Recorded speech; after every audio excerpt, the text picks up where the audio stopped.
dahulu mana apa didahulukan, itu yang harus menentukan pertama. Seperti kita mau jamaah zuhur asar, berarti kalau kita jamaah takdim maka wajib mendahulukan zuhur baru asar. Tapi kalau jamaahnya adalah jamaah takhir, maka ada dua pilihan. Apakah didahulukan sesuai dengan urutan, apa dilaksanakan sesuai urutan waktu, atau yang didahulukan adalah memilih waktunya. Jadi pilihan pertama adalah sesuai urutan waktu, zuhur asar atau maghrib isya. Dahulukan apa dilaksanakan sesuai urutannya. Yang kedua pilihannya adalah mendahulukan pemilik waktu. Kalau jamaah akhir seperti zuhur asar, kita jamaah akhir zuhur asar di salat dilaksanakan di waktu asar, berarti boleh didahulukan pemilik waktunya. Siapa pemilik waktu adalah asarnya.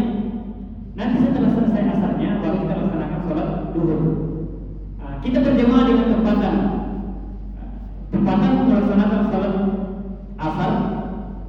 Kita boleh ikut di situ jadi makmum, apakah kita niatnya salat zuhur boleh, ataupun kita niatnya juga ikut sama dengan imam salat asar, sama-sama salat asar. Nanti setelah salam baru kita berdiri lagi ngambil salat yang lain, apakah salat zuhur atau salat asar gitu.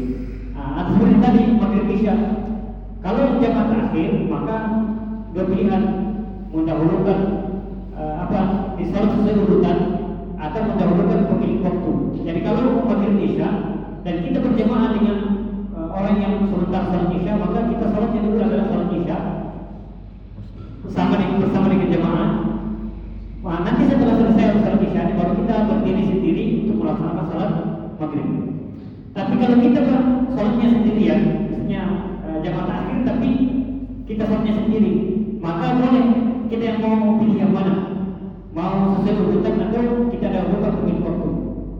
Ya, kita dahulukan kita salatnya sesuai urutannya ataupun mendahulukan pemilik waktunya. Kita mau salat maghrib dulu baru isya, atau isya dulu atau maghrib baru maghrib kalau jamaah takhir.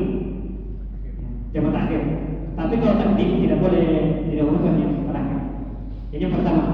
Yang kedua tadi saya lupa. Itu kalau perjalanan jauh, maksudnya kan ini kan ada dua rakaat, ada yang atau salat zuhur dulu baru 2 rakaat.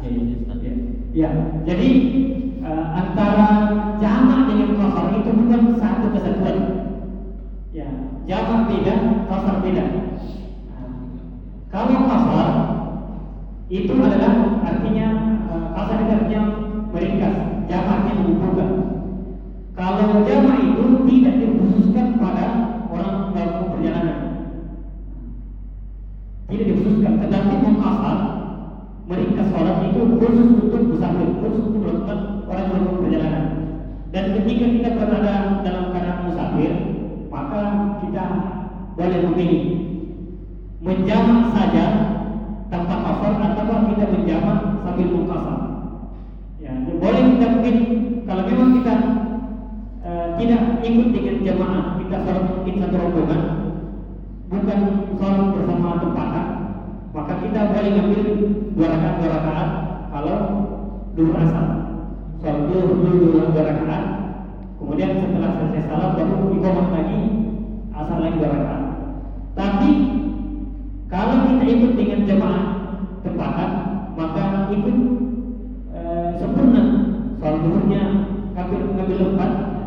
Nanti setelah selesai sholat zuhur, kita bisa mengqasarnya, mau diambil 2 rakaat ataupun sempurnakan jadi 4, maka dibolehkan.